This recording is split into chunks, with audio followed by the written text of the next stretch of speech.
princípio, explicar os pontos mais importantes sobre o assunto que será abordado, que no caso é a tomografia computadorizada Cone-Beam, mostrando como ela vai agregar na vida de um profissional odontólogo, como também na do paciente. E para isso é necessário entender todo o seu processo de desenvolvimento, a sua definição, importância, as vantagens, indicações, no que consiste e como realizar esse exame, além de saber como interpretá-lo para um melhor esclarecimento no diagnóstico de determinadas patologias. A radiologia presencia uma constante revolução desde a descoberta dos raios-x por Röntgen em 1895. Novas tecnologias abrem outros horizontes, ou seja, a informática é um dos agentes responsáveis por conquistas que beneficiou as áreas da saúde, permitindo uma importante economia de tempo e influenciando também na qualidade de vida. Dessa forma, evidencia-se que a biotecnologia modificou o pensamento atual. A tomografia é um termo genérico para exemplificar uma imagem de uma secção do corpo humano. Originada em 1972 por Roosevelt, a TC médica foi e continua sendo uma importante ferramenta para a visualização tridimensional das estruturas anatômicas e de processos patológicos. Apesar dos avanços tecnológicos, a TC médica não foi amplamente difundida na odontologia por possuir algumas limitações, como a alta dose de radiação, já que o paciente é totalmente atingido pelo feixe de raio-x em forma de leque, baixa resolução para odontologia e alto custo do exame.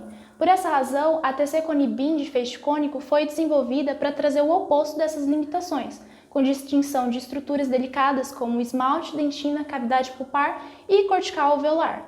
Além disso, possibilita relações estruturais em profundidade e permite a observação com pouco ou nenhuma sobreposição. Ela se direciona a quase todas as áreas odontológicas, com indicações para implantodontia, ortodontia, cirurgia bucomaxilofacial, fraturas e trincas ósseas, distúrbios na ATM, entre outros. Como qualquer exame, a TC Cone-Beam possui vantagens e desvantagens. As vantagens é que possui um aparelho mais compacto, maior resolução e nitidez, maior rapidez e possibilidade de imagens restritas à região. Em contrapartida, o alto custo dos equipamentos atua como uma desvantagem. Existem duas formas de realizar o exame, com o paciente em pé ou sentado. Isso vai depender do modelo utilizado. Nessa videoaula será demonstrado o método do paciente em pé. Portanto, o tomógrafo será constituído por um tubo que emite raio-x pulsátil, um sensor que pode ser intensificador de imagem ou flat panel, unidos por um braço semelhante ao aparelho panorâmico, um painel de comando e sistema de suporte para queixo e cabeça que complementa o aparelho ligado a um computador comum.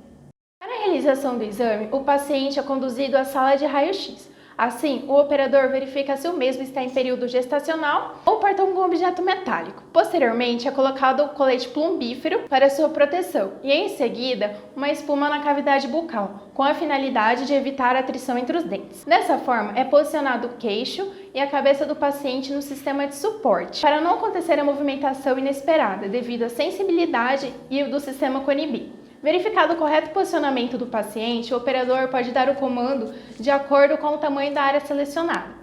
Feito isso, o procedimento será realizado com um giro de 360 graus em torno da cabeça do paciente, fazendo a aquisição de múltiplas imagens, onde toda a informação será enviada para um computador.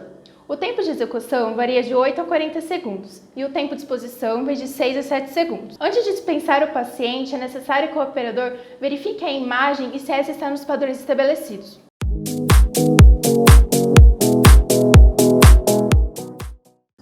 As imagens digitais são formadas por pequenos pontos, que são quadrados e cubos.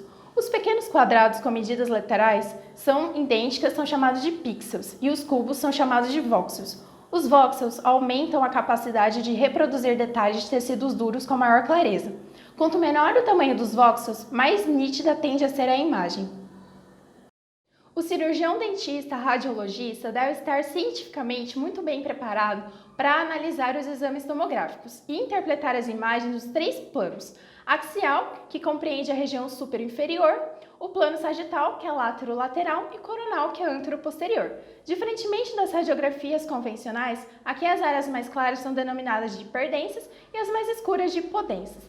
O laudo deve incluir as informações de todo o volume e não apenas da área do pedido radiográfico, de maior interesse no exame.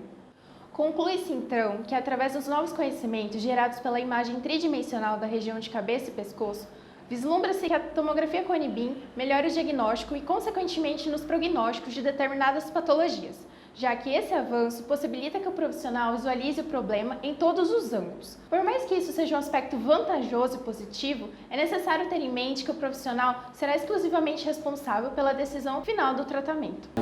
A tomografia, quando ela foi desenvolvida em 72, por Husfield, a tomografia médica, ela foi uma revolução para a medicina. E tanto é que ele ganhou um prêmio Nobel por isso, porque foi uma das maiores revoluções que a medicina já teve de todos os tempos.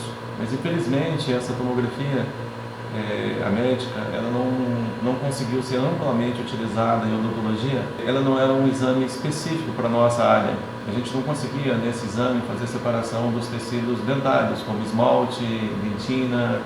E além disso, nós temos necessidade de avaliações micrométricas. Então, para nós, o espaço de 1 milímetro é um espaço amplo. É comum a gente analisar condições bem menores do que 1 milímetro.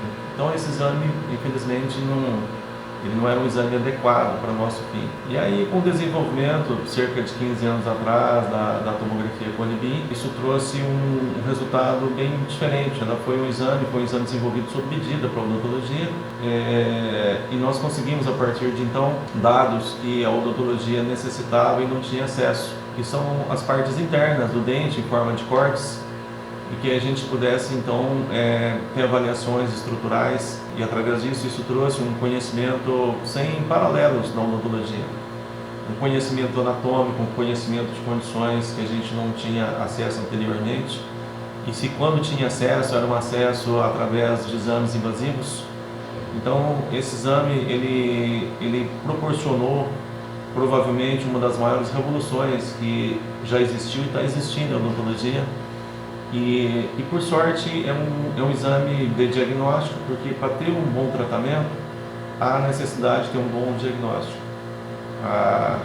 O dentista pode ser o mais habilidoso possível, mas se ele não estiver tratando com o caminho correto, com o diagnóstico adequado, ele pode fazer um ótimo trabalho técnico, mas não vai conseguir um bom resultado. Então sempre vai haver a necessidade na odontologia, na medicina, áreas afins, de diagnósticos precisos. Mas não se esqueça do seguinte: nada vai mudar o que o ser humano faz, porque tudo que as máquinas podem fornecer são só informações acessórias.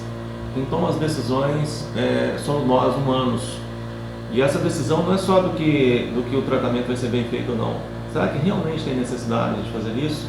Será que realmente eu estou atuando para ter o melhor para o meu paciente? Então são decisões muito importantes, pensando na saúde, pensando realmente no bem-estar de verdade do paciente. E isso nunca a máquina vai fazer, nunca a máquina vai fazer.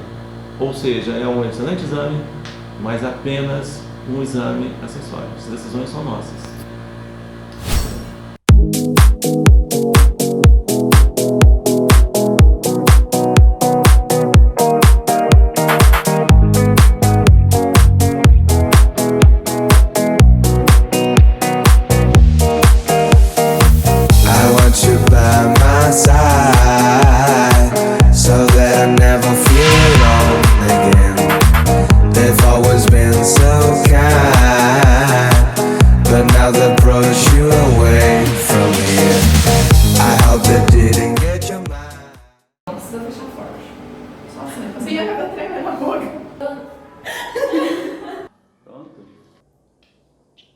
Eu tenho que aprender.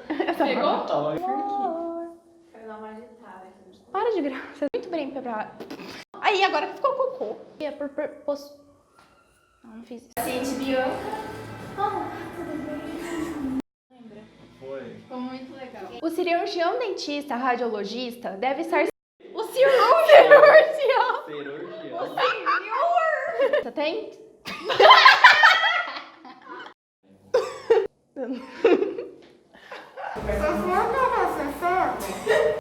A radiologista... Por favor. Amanda tá andando de furquinho. Que jeito? Você bagunçou. Ai, meu Deus do céu. Tem problema. Pra ele seguir filmando e dar tempo.